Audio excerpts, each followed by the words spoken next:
Jean-Marc, Ouais, bonsoir. ouais, bonsoir. C'est Corinne. Est-ce que je peux poser une question? Ben, pourquoi pas? Oui.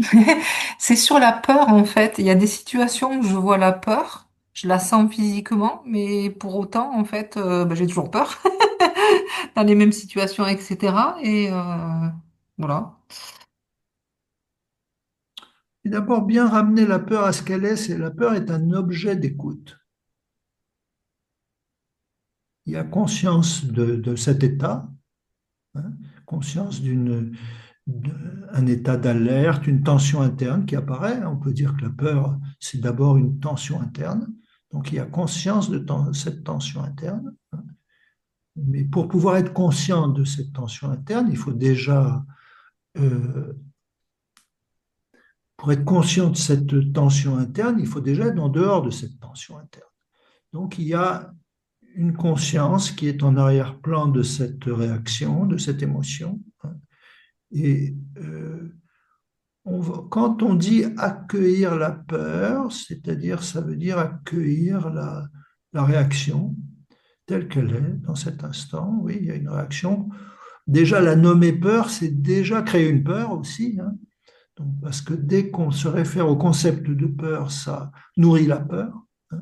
Donc, on va laisser de côté même le concept de peur et plutôt rester à l'écoute des sensations, des tensions internes, sans s'enfermer dans une conceptualisation intellectuelle.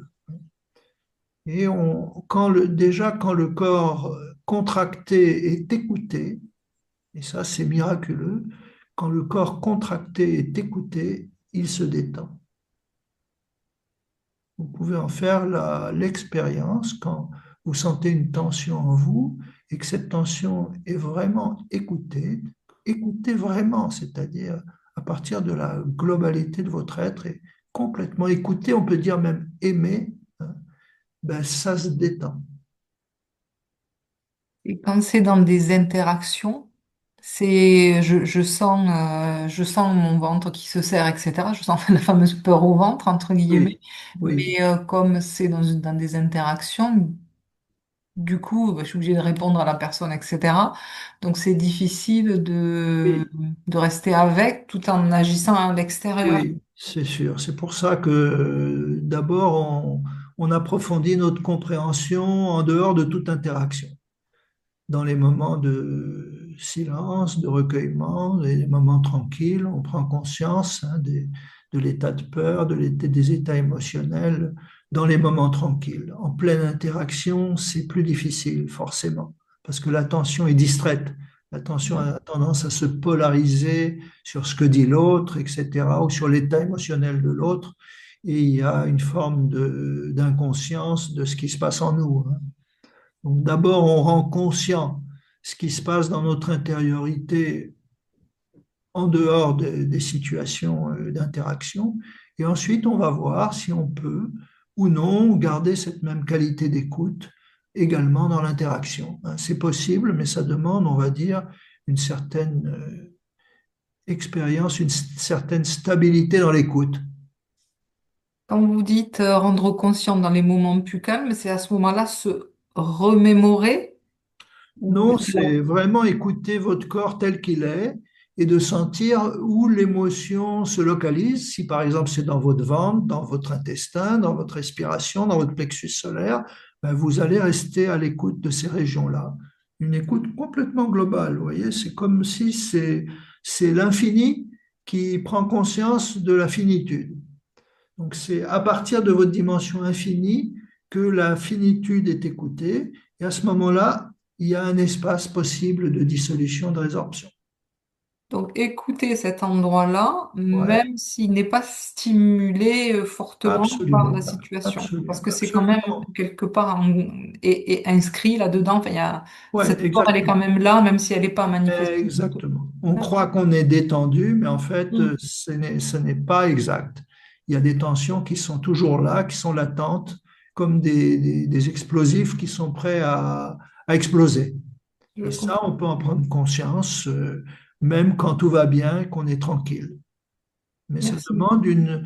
une écoute attentive, fine. Vous voyez, comme un musicien Hmm. qui sait écouter. D'accord. Merci beaucoup, Jean-Marc. Je pourrais pas jouer au Kong, Jean-Marc, mais ah, est-ce qu'il n'y a pas un attrait un peu inconscient ou pervers de maintenir des peurs et des traumas pour maintenir cette identité d'ego ou de contrôleur Oui, réel bien et pour ne sûr. pas affronter la vacuité et le silence et le vide? Oui, bien sûr, il y a un attachement à l'idée d'être une victime des autres ou du monde. Et donc, bien sûr, hein, que une forme d'addiction. Et ça, l'accepter, le voir, c'est pas suffisant, quoi. J'espère pour le moment, dans mon Voilà. expérience, c'est pas suffisant de le voir. Disons de rester bien présent, bien à l'écoute de cet attachement qu'il y a à l'état de stress. Dans l'état de stress, il y a l'impression d'exister. Dans la tranquillité silencieuse, il n'y a plus l'impression d'exister. Ou alors, c'est une forme d'existence différente, c'est une existence en tant que tranquillité silencieuse, mais différente de l'existence ordinaire qui est une existence basée sur le conflit.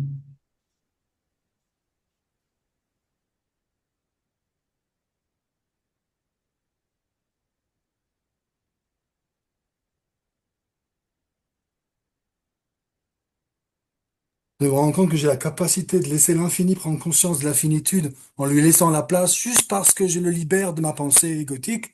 Ouais, Je trouve ça merveilleux déjà de pouvoir le savoir. ouais, Et vous avez souligné que c'est miraculeux et on y croit jusqu'à ce qu'on y croit. Quand la douleur est tellement intense, on reste avec et c'est vrai que ben oui, elle disparaît, mais c'est toujours, voilà, maintenant vous avez dit de cultiver l'instant. eh ben oui. Merci.